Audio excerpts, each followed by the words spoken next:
SFL Nation, the SFL Postgame Show is on the air, where we take your calls and get your reaction from games around the league and give you a professional postgame interview. Final scores tonight: DC 31, Sioux Falls 37. Oklahoma City tops Carolina with a big second half performance. And the undefeated Santa Fe Gorillas go down in a loss to Dallas. Open line 210-473-8428. Take your calls now.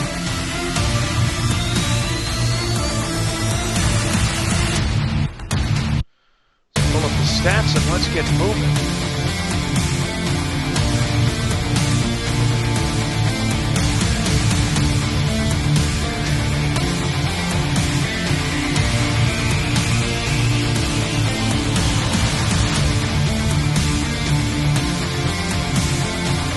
SimulationFL.com is our website. Make sure to follow the channel.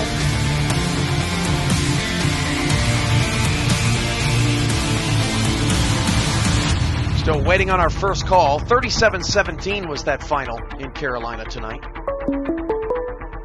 903, you're on the SFL postgame show. Stephen Monax, Dallas Roughnecks. Well, I hope you had a good deodorant tonight. Because no that doubt. one probably made you sweat a little bit. Congratulations. Oh, thank you. First of all, everybody knows how great Santa Fe is and what a great owner Ramos Flynn is and what a great organization they have. And so we were definitely underdogs going into this game. And, man, it was tight throughout. And we made some mistakes. We could have put them away a little bit earlier. But they just kept fighting back. You know, with that offense, you just never quite get comfortable. Right. And their offense took a hit in that first half. I know there was a lot of issues going on with the stream tonight, which we're still not sure what happened because we haven't had any issues all season like that. But Juan Bosco actually went out 3 plays in this game due to cramps and didn't come back until about 3 minutes to go in the first half.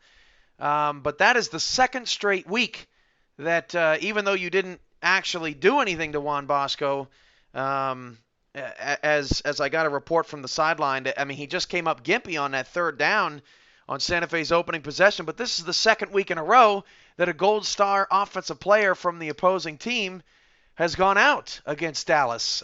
Is that the type of luck that you need to win some games sometimes? Yeah, I mean, I guess so.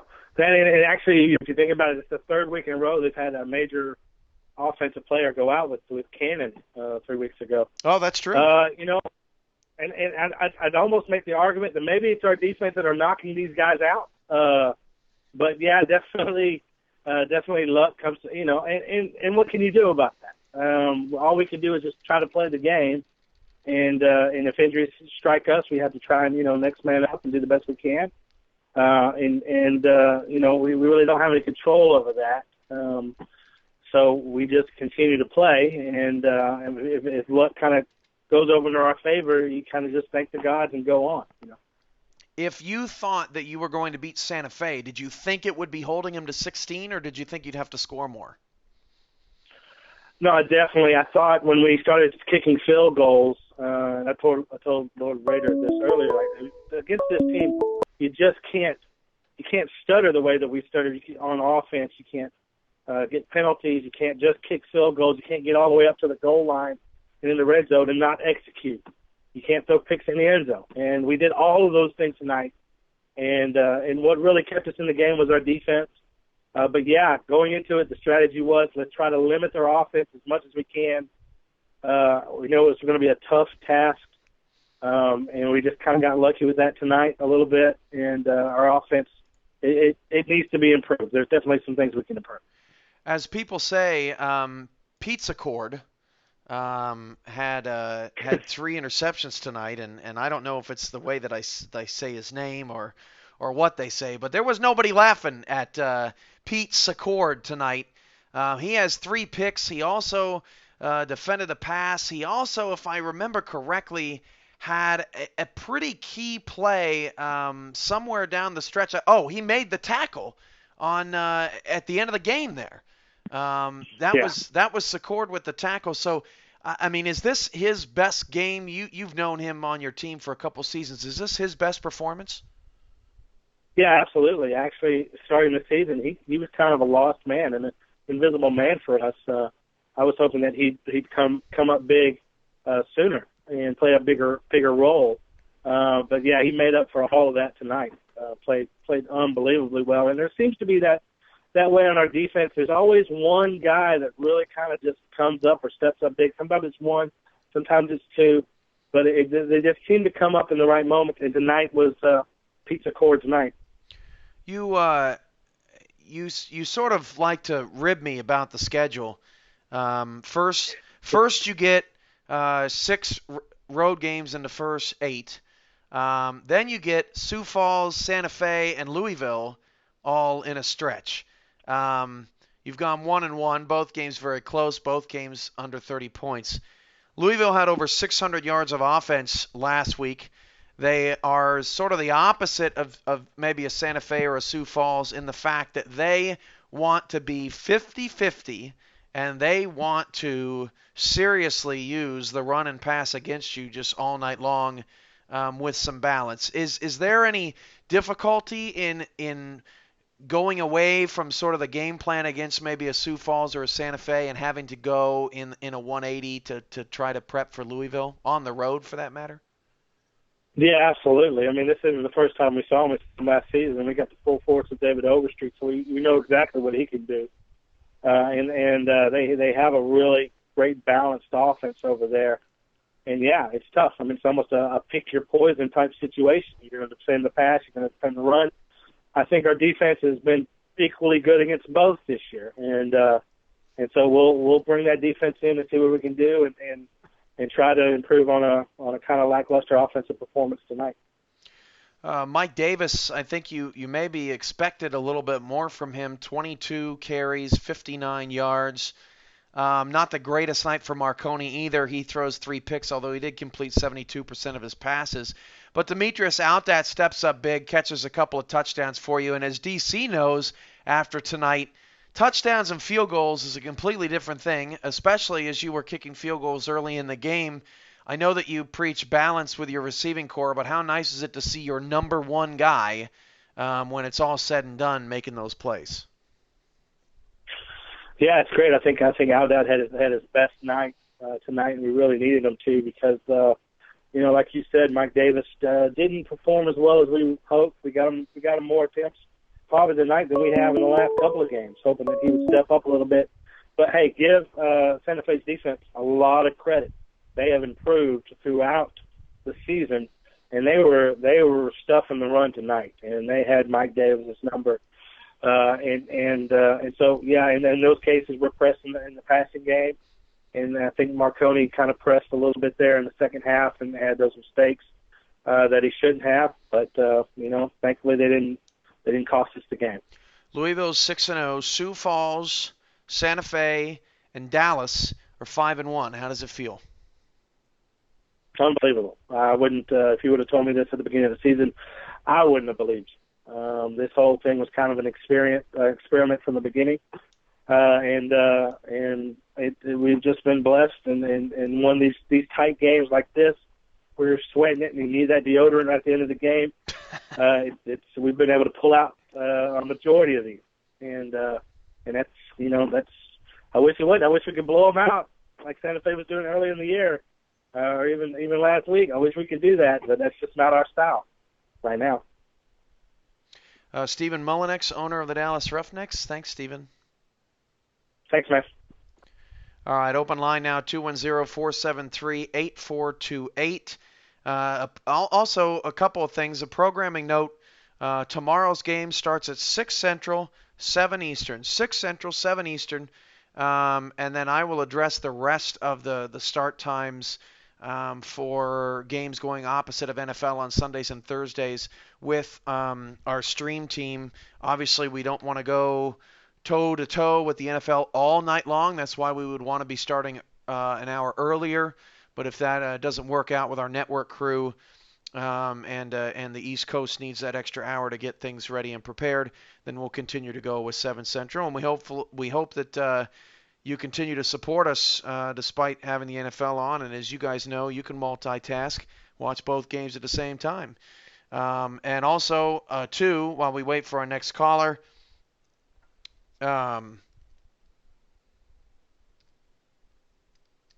as we wait for our next caller, sorry, I was checking a note there. The State of the League address, there will be 2 this month. The first one is going to be Tuesday, and we'll get to more of those details in a moment. 240, you're on the postgame show. Good evening. Destro, your team just can't score in a red zone. Yep, we didn't get the job done tonight, and so it is what it is. Well, first off, I want to ask you, did your day get a little bit better? I know it was a real bad start to you this morning, and I know this game didn't help, but did things kind of settle down for you today? Well, I'm alive, Lady decided, she wanted to end my life today by trying to back in her vehicle into me while I'm trying to get out of my car. Lucky for me, I jumped back in the car before she hit. So I'm alive, so God is good. Yeah, and the offense looked much improved tonight. I know the red zone was a struggle, but Hawkins looked back to his old self from week 1 and week 2. Maybe not as explosive, but certainly was a dynamic player for you. P.T. Peterson really stepped up, and the offense as a whole just seemed to improve. You got some pressure on Tyree with some sacks. All in all, you're 2-4, but you're now you're a half game back of a playoff spot, and you're a full game out of a division championship. Is there any moral victories in this one? No, there's never a moral victory. I don't believe in that. That's like selling for mediocrity, and that's not what we are here. We're DC Dragons. We expect perfection. We expect victories. We don't expect to. We want to win straight out, and not do foolish passes. And that's just what it is. And we failed tonight. We failed to capitalize. Sioux Falls, those 3 linebackers, they crushed us in the end zone, in the red zone, and we didn't capitalize it for that one time, and we had to settle for the cheese swing pass to do it. Yeah, that swing pass is almost like a run, and there was one of your players actually posted in the SFL that he thinks that the play should be banned. I know that we've had plenty of discussions about the fade route or the swing pass, being a strong play to stop or a difficult play to stop. But in your mind, do you feel like it's a bannable play or something that can't be stopped?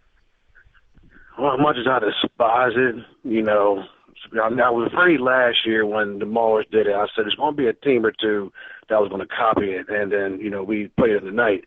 And so, but me, the type of person I am, the Matt Hacksher, the one who keeps the real 100%, and SFL NK, I don't want that play to be banned. I allow that coordinator or the owner of that team to make a moral judgment. I'll put it in their hands. If they want to run that play, be my guest. But at the same time, we got to stop it.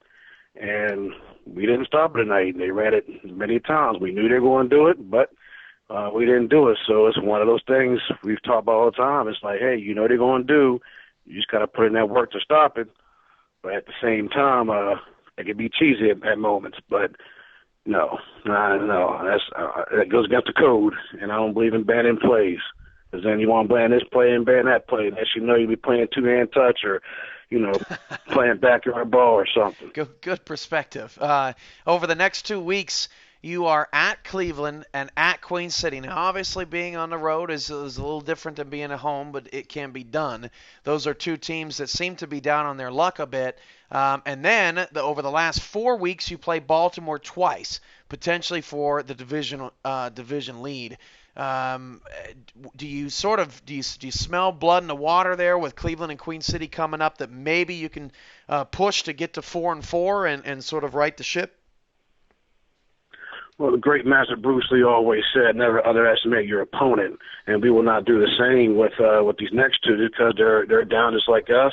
They can go either way. Everyone's talking smack on Cleveland, and still they have potential to beat us. Queen City, what's going on over there, but at the same time they can easily beat us, and we have to. We got to win these next two games to go to 4-3, and then 4-4, excuse me, and then we gotta win out. Basically, I said we go 8-4, and now we're at 2-4. So that means we have to win out. And in Baltimore, I want revenge from last season. I expect to beat them. Once I get done, after we get done beating them, I expect to eat crabs, not the ones that make you scratch. Jermaine Smith, owner of the DC Dragons. In your view, last question, what do you feel is your team's biggest weakness, and how quickly do you think that it can be something that can be addressed? Well, I think we got to capitalize the key moments. We lost 3 games at home now, and that's thoroughly ridiculous. You're not supposed to win. You're not supposed to lose home games. You're supposed to win home games because you have the home. You have the home field advantage, and got 3 losses now. So we're gonna just like we did in the championship game, playoffs 2 years ago. We're gonna have to go on the road and just start winning and unleash the playbook because this particular this particular week, we kind of opened up a little bit. We didn't want to play scared, and we did a very good job with it. So now it's time to open up even more, run plays that we've never ran before. We tried that QB lead draw, and that didn't work out at all. He ran at the wrong times. I don't know what kind of drugs he was on or something, but yeah, he ran it in the wrong moments when I wanted him to run it in the end zone. Actually, like Queen City, I took it out of Queen City's playbook. I heard Doug mention it in the chat, and I was like, yeah, that's where I got it from, Queen City. So, well, what's interesting is, I'm sorry, go ahead. No, I was saying is that we'll prepare and we'll be back in the winning ways. Best uniforms in the world don't win championships. It's all about playing on the field. So we'll be back and we'll dominate. Yeah, what's interesting is 3 different teams incorporated quarterback runs this week. Carolina ran it quite often with a fairly large success rate. I think Monroe had about 58 yards on 11 carries. Julian Tyree didn't run it too much, but he had a huge run in a big play against you guys, and then you guys tried to implement it. What happened there? Just a weird coincidence of teams trying to mix things up to gain an advantage? No, I guess everyone decided to copy out Queen City for a moment. Figure it works for them. I was hoping it works for us since our quarterback is known for scrambling and speed, but it worked out for it worked out for Sioux Falls. I mean, you saw him running down there looking like he had scoliosis and stuff. He had something in his back, but we caught him, and so it's a coincidence, I guess. Either that or Sioux Falls got some little spy gadgets in our headquarters or something. Other than that, I mean, we all decided to copy off of Queen City. Yeah, well, I guess Sioux Falls ran it last week, so I guess you copied from Sioux Falls. Which you say so. Go ahead.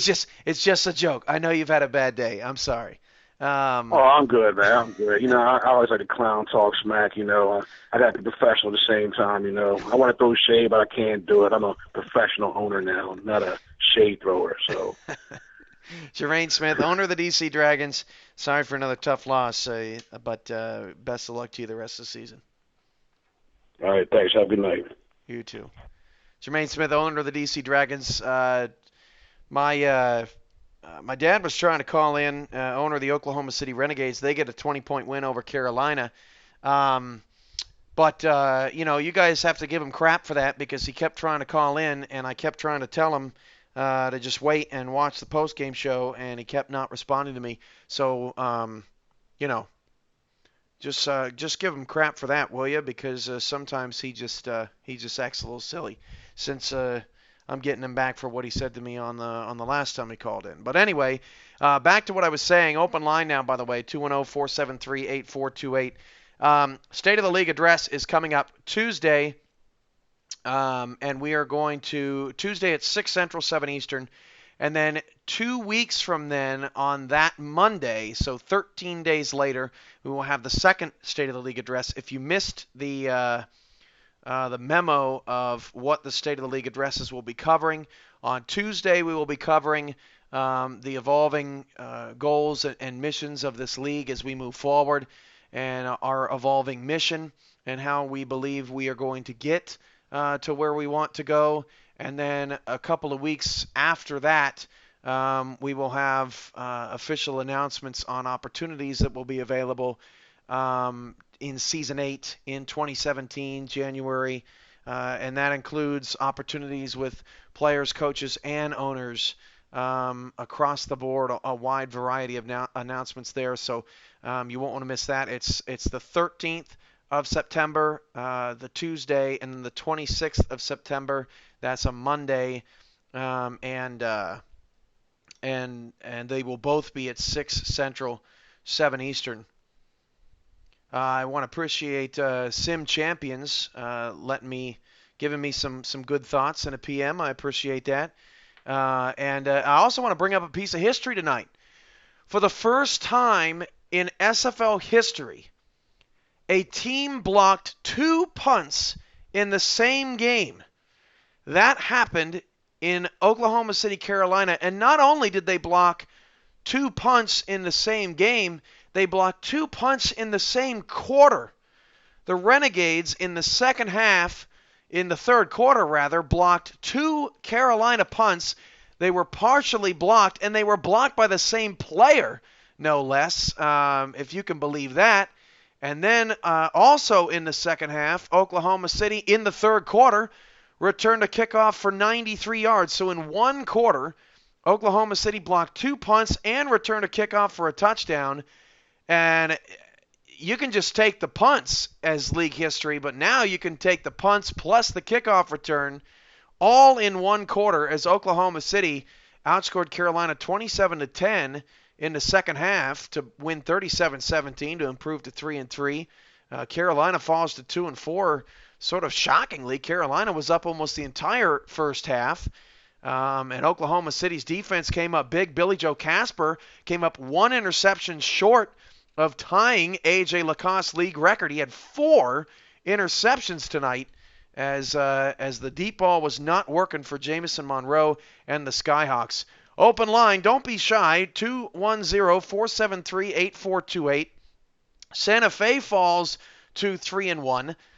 5-1, and Dallas improves to 5-1, a huge win for the Roughnecks, but they're not out of the woods yet. They will fight for the Eastern Division lead next week. That game is flexed in as Tallahassee and Orlando is flexed out on Wednesday, September 14th. The 5-1 Dallas Roughnecks at the 6-0 Louisville Wolfpack is flexed in. I also have a big announcement for you tonight. Andy Hamilton will be joining the SFL play-by-play growing staff. His first game is next Wednesday. He will be calling the Houston Hyenas at the Los Angeles Sharks game. He's already received his assignment. I've already gone over some things with him. We've seen some demo tapes, and we've worked some kinks out, and he is ready to go and excited about getting started. So while his team may have suffered a setback, he will be the first play-by-play commentator in SFL history not named yours truly. And we have more on the way, if you can believe that. If you're interested in doing some play-by-play, just let me know, and we'll try to work it out, because we do have a system for you to get that accomplished. But congratulations to Andy Hamilton on getting that gig, and congratulations to Dallas for getting the win tonight and setting up that epic battle Wednesday night. Where are all the callers tonight? What is happening here? Luckily, I have a lot to talk about tonight, because I'm shocked to have not received as many callers as I thought. But I can track one down here for you, and we can give him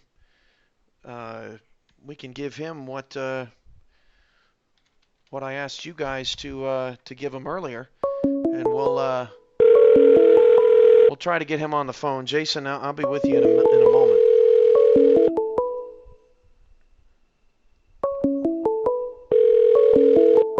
Let's see if we can make this happen. Hello? Hello? You there? Hello? I called you. Yes. You're on the SFL postgame show. Oh, very nice, very nice. I thought I was in the standby queue. Glad I got on. No, I've been giving you crap because I sent you texts just telling you to listen to the show and you weren't responding. So I was just giving you the business on the air. Yeah, well, it'd be nice to listen to the show if I wasn't driving around in my vehicle, and I can't really listen to it on my phone. By the way, Michael Irvine, my father, owner of the Oklahoma City Renegades tonight. You make history tonight. And as I was following the game and was trying to I was scratching my head. I couldn't believe it. First time ever a team blocks 2 punts in a game. And not only did you do it in a game, you did it in 1 quarter. And in that quarter, you also returned a kickoff for 93 yards. That's stuff you just can't coach, right? I'm telling you right now, special teams coordinator, right? He can't speak right now because he is enjoying the best prime rib ever right now as we speak, with all the trimmings, because he earned his keep. He saw something, and the way that they've been lining up, and I'm telling you, he brought it to me. We implemented it, and I really can't believe it. I mean, I was dumbfounded. It was pure magic. I think you proved tonight that your defense does not let up many deep balls. Billy Joe Casper had probably one of the best games of his career. I believe 4 interceptions is a career high for him in one game. If you weren't aware that he picked off 4 tonight, because it probably got a little difficult to keep track. But I mean, this guy has been on your team for 3.5 years. This guy is a veteran of this league. And you love that he's still here in Oklahoma City. Let people know just a little bit about the Billy Joe Casper legacy as you see it. Yes, like you said, he'll probably transition onto the coaching staff at some point. He's the captain of the team. He is the leader of the defense. I mean, he inspires everybody on that team. And we were looking at film, and the last couple of games, they've been trying to run, the corner post deep outs and the fly deep outs, and they've been having moderate success. And Casper brought that to my attention. We implemented a few different defensive sets, and just played right into his hand. I mean, he was spot on. He's really got the guys on defense fired up and going crazy. I mean, Cam Michaels picking up off passes. Everybody's hitting like freight trains. They are excited here in Robbers Cave. You get Santa Fe, who gets upset tonight by Dallas. Would you have rather had them 6-0? Coming in, or would you rather have them limping in as they are now?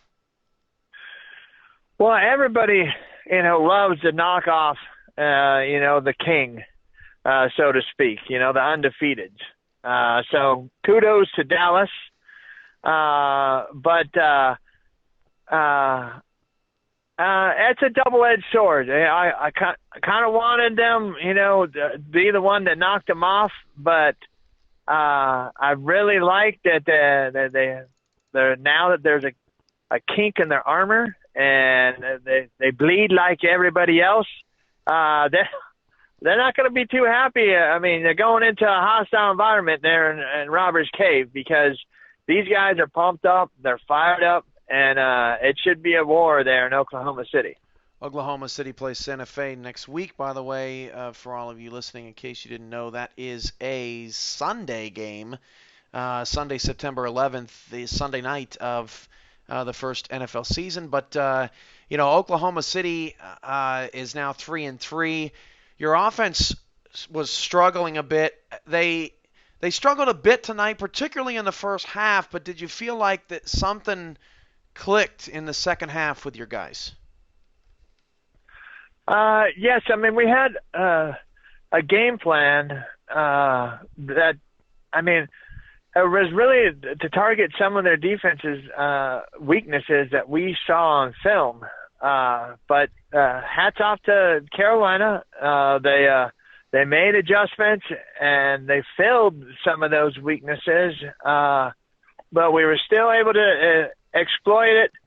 It's tough to contain Bovine. You know, he got hurt last week, and it was a non-factor, and that really could have been the difference for Dallas last week. But I really felt that we could really get him into a really good rhythm, and it turns out we did. And he had a big game. You know, I mean, that's the difference tonight.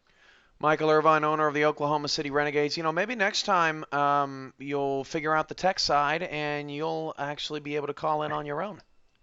Hey, man, it's really, you know, I don't think it's, you know, that's special that they put an extra, like, thumb, you know, between my shoulder blades and put me into the mud. That's not becoming. Payback. But I guess if I deserve it, I deserve it. Payback for you. I made you on the previous call-in from earlier this season. So there you go. We're even. Oh, no worries. It's been awesome as always. I can't get enough of this. Great time, great show, great football. Now I get a short week to prepare for one of the best teams in the league, and I'm coming for you, Gorillas. All right. Thanks so much for your time. Take care. All right. Bye-bye. Michael Irvine, owner of the Oklahoma City Renegades. They improved to 3-3 tonight thanks to a ridiculous third quarter on special teams where they blocked 2 punts and returned a kickoff for a touchdown. Jason, the line is yours now. I know you were trying to call in. Owner of the Sioux Falls Sparrows. We'll get him on the line. He's got to feel pretty good about getting a victory and improving to 5-1 and seeing Santa Fe lose. They are now back into a tie for first place in the much more hotly contested Teal Conference, where Santa Fe and Sioux Falls are 5-1. You've got Oklahoma City, Minneapolis. They are 3-3. Orlando is 3-2. Tallahassee's 2-3. Houston is 2-4. They're right in the mix again as well. There's nobody out of it, and LA is 2-4. There's just absolutely nobody out of the Teal Conference. Jason, how you doing tonight? Doing good. You got a chance to sign a few players this week, and they didn't have a tremendously huge impact on the game this week. But describe to me a little bit about your perspective on having actual people on your team and being able to sort of have a support staff, and where your thought process has been on that from, maybe from when the concept was first introduced to now. Well, when it started, I was just putting my players first, and I didn't want our team to come out at any kind of a disadvantage where we might be restricted. And I also, it was important to me, I like keeping some continuity for my team. I don't want there to be a whole group of strangers out there all the time. But Sure. Now that I'm adding some people to the group, it's also pretty nice to have that support, because as opposed to last week when it's like just floods and floods of Carolina chatter, it was actually nice to see some Sparrow support this time around. Sure, yeah. And this was a rough game to get through. Of course, you start with that bad start from Tyree, but he really settled down nicely in this game and had a fine game. But this game was all about, for those of you that didn't get to check the main game, this game was all about your red zone defense, and just how surprisingly great they were tonight. Yeah, you don't really get to see our goal line defense a lot. It seems like when teams score on us, they're kind of scoring from the 15 or the 20. And if you get within 10 yards, we bring out a different package, and I've always been happy about the way that package has looked. And unfortunately for DC, they got caught a few times that close to the goal line, and it didn't work out well for them. So I have to ask you because it was put out there publicly. I'm not a commissioner that likes to sweep things under the rug. I like to have discussions about it. A DC player comes out, says he thinks the swing pass should be banned. The DC owner says that's just silly.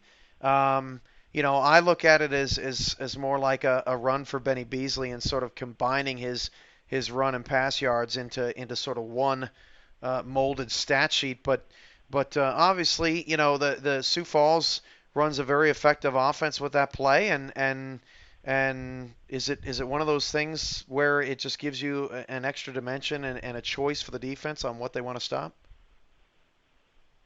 Yeah, it forces them to not sell out and go just one way.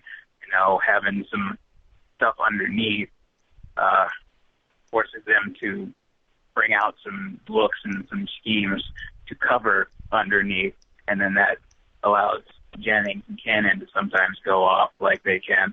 So, I mean, if you outlaw one play, next season it's going to be the out route or the fade route. There's always going to be something that somebody's not happy with. But you know what? I've never come across a play in this league that can't be stopped. And I know for sure that play can be stopped, and I've seen defenses stop it quite a few times. So, I don't know. It is what it is on that issue. I hate to say that because it seems like every sports person says that, but it's that's just the way it goes. It can be stopped, and if you set up right, you should be able to stop it. Now, if you can stop that and Jordan Jennings, either Cannon, and Julian Tyree from running for an absurd amount of yards up the middle, I don't know. We'll see. That segues perfectly into your next opponent. You are at Minneapolis next week. That's sort of, and correct me if I'm wrong, but that's sort of maybe the birthplace of using the swing pass as an effective short passing game. You now sort of get to go up against it. You went up against the Maulers twice last season. It didn't turn out too good. But the Maulers are trailing you in the standings. So a two-part question. First of all, as you said, you've seen it stop before. You probably know how to try to contain it. So the first question is how easy is it to stop? And the second question is how do you approach the Maulers in your second season as more of the favorite as opposed to the underdog?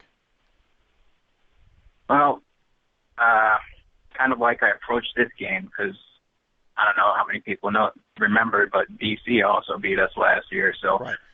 that was something that I had marked on the calendar. We wanted to get the better of them this time around, but I guess we'll see what we want to do with stopping the screen and stuff. But we're basically kind of facing the same problem we can offer to the teams that face us. Is we want to stop the screen, but we don't want to get beat deep, and we don't want to get destroyed in all these other ways. So, like I said, it can be beat, but how much you go towards beating it can actually be your undoing sometimes too. So it'll be interesting to be on the other side of that, but I'm sure we'll come out okay.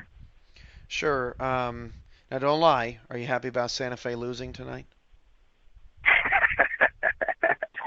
I actually, I don't know why I had a feeling that Dallas could win this, probably because they played so well against us, and I just felt like going into that game against Dallas for us, you can't be as aggressive as you want to be with great wide receivers, and I don't know exactly what all went down in that game because I was too into my own game, but it's good for us to it kind of brings us back into at least the top two conversation now that there's only one undefeated team left, but it'll feel even better when Wolfpack goes down. Unfortunately, they're not on our schedule, so we can't do anything about it, but just got to give my congrats to Dallas and even to Santa Fe because they're still still just freaking awesome and pretty much missed still being undefeated by one tackle. I don't know how they caught Nick T. Quick on that last play. Is Zeno Sika the most underrated corner of this league? He was fantastic tonight. Yeah. Yes. I mean, last year he exploded in the first few weeks, and then he didn't get interceptions, and he wasn't as fast or as physical as he is now, but he was still basically a gold playing at that silver spot for us last season. This season, it's like that times two, because now he's bringing the speed and the physical play along with it. So, I mean, throw towards him if you dare, but I don't know. He's going to be on this team for quite a while. So just a shout out to owners. Don't even bother sending any trade offers. Last question. Who you got next week, Dallas or Louisville? Oh, that one. I don't know. I like what Dallas is doing. I think they could be the team that, just beats all the streaks. After us beating them, maybe that's what they needed to say, okay, we know what to do now, and they made their adjustments, and they take every game one game at a time, and they just do things right, and they're not too flashy. Like they said, they're not the type of team that blows people out, but sometimes the type of team that blows people out, they're too aggressive, and it could come back to bite them. So if anybody can beat Louisville, I'll say that it's going to be Dallas. So maybe I'll pick them for an upset. We'll see. Jason McGee, owner of the Sioux Falls Sparrows. Thanks, bud. Have a good night. You too. All right, folks, that concludes tonight's SFL post-game show. Again, the final scores from around the league. Oklahoma City beats Carolina 37-17 on a historical night from the special teams perspective. Santa Fe goes down to Dallas 22-16, and Sioux Falls shakes off 2 early turnovers and holds on in the red zone, beating the DC Dragons 37-31. Lots of exciting action to come. We've got Orlando and Queen City along with Tallahassee and NYC tomorrow. Next week, we have the State of the League address on Tuesday. Of course, we have games on NFL Sunday at 6 Central, 7 Eastern. A 3-pack for you to catch in between the 3 o'clock and the Sunday night football games. And Wednesday night, Andy Hamilton makes his debut on the mic with Houston and Los Angeles. And Dallas and Louisville square off in a monster showdown in a battle of first in the East. And then Sioux Falls and Minneapolis will duel for the bragging rights in the West Division. I'm your play-by-play commentator and SFL Commissioner Cameron Irvine. It's been a fun night. It's been a strange night. And it's been a good one here with all of you. Hope you enjoy the broadcast. Don't shut us out just because the NFL is back, because we're in mid-season form, folks. And we've got some playoff races that are going to come down to the wire. There's no doubt about that. Have a good night, folks. And we'll see you Sunday. Tomorrow. Don't listen to me. We'll see you tomorrow here on the SFL Network. Good night.